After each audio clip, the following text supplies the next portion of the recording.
Hi everyone, welcome to a new episode of Crypto Tips. My name is Heidi and today we're talking about stablecoins. A lot went down with UST and Luna, a lot of failure in that round, and stablecoins have already had the attention of US regulators, especially decentralized stablecoins like UST. In fact, Janet Yellen already mentioned that one before. So that being a threat to obviously what would be the digital dollar or any central bank digital currency, a stablecoin that functions on many different blockchains, that is very open for people to participate in and kind of use the value of the US dollar in cryptocurrency form, is very disruptive.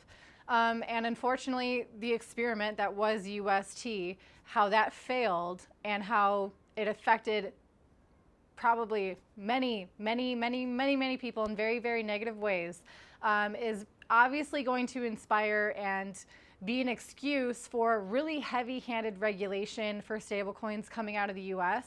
What does that look like? Looks like heavy KYC requirements for those of you who want to invest in stablecoins, especially if you're using a centralized exchange, maybe even if you're using a decentralized exchange. If you're using a decentralized exchange and they're requiring you for KYC for anything, it's not as decentralized as you would like it to be. But here's the silver lining, is that cryptocurrency often works in ways that provide solutions for problems, for freedom-sucking regulations coming from the government. And developers, Toby and I both believe that they're already learning from what happened with UST, what went wrong, how it was able to be manipulated with any kind of a whale, how that was its vulnerability, and how they can hopefully find a solution that is more robust than what UST had going on. We don't know what that solution is yet. I can't wait to see more attempts at it. This is always a reminder that this whole space is a giant experiment. Risk is everywhere. Invest accordingly. Never invest more than you can afford to lose. And try to get a stable position in Bitcoin. Also, getting back to CBDCs, UST is probably going to be a scapegoat and a reason for them to usher in their fully regulated, authentic USD digital dollar CBDC, whatever they're going to be calling it. I don't know when that's going to happen, but it's definitely going to be one of the reasons why they're going to say that they are superior. They are not superior. They are private. They're couldn't be more opaque and more controlled and more programmed to have you fall in line with their system. Keep your eye out and have your warnings up for CBDCs. But here's something that Toby and I have been pondering on. Again, this is just our opinion. When I think of which cryptocurrency I am the most comfortable holding long term, my go-to is Bitcoin. And even in our crypto portfolio, for those of you who are in the CT Club, you know the percentage that we hold in stablecoins versus what we hold in Bitcoin.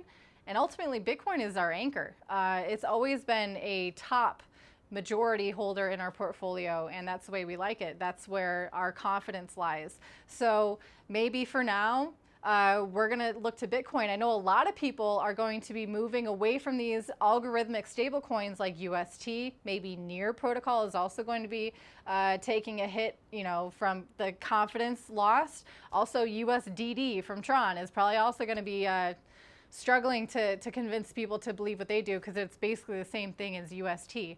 So maybe a lot of people are going to be moving to stablecoins, centralized stablecoins like USDT, Tether, the one that's been around since 2015.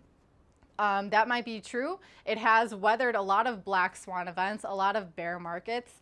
It has lost its peg. Right when it was launched, it went from like 57 cents way up to, 120. And then in July 2018, Tether went to 137.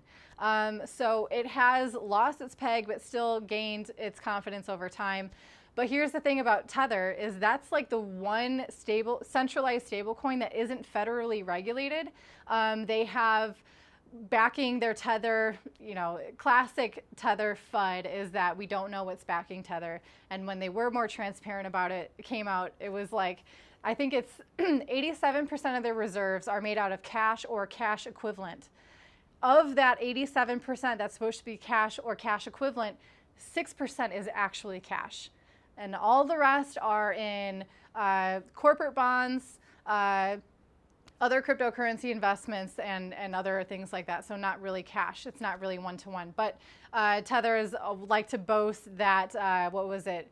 Most recently, they had 300 million people try to want to redeem their Tether for USD, and they did it without a hitch. So it has that going for it. But I think in the long run, regulations are going to be easily able to target Tether because it is centralized. That's my 2 cents. Thank you everyone for tuning in. Hit the like button, hit subscribe. We'll see you again soon.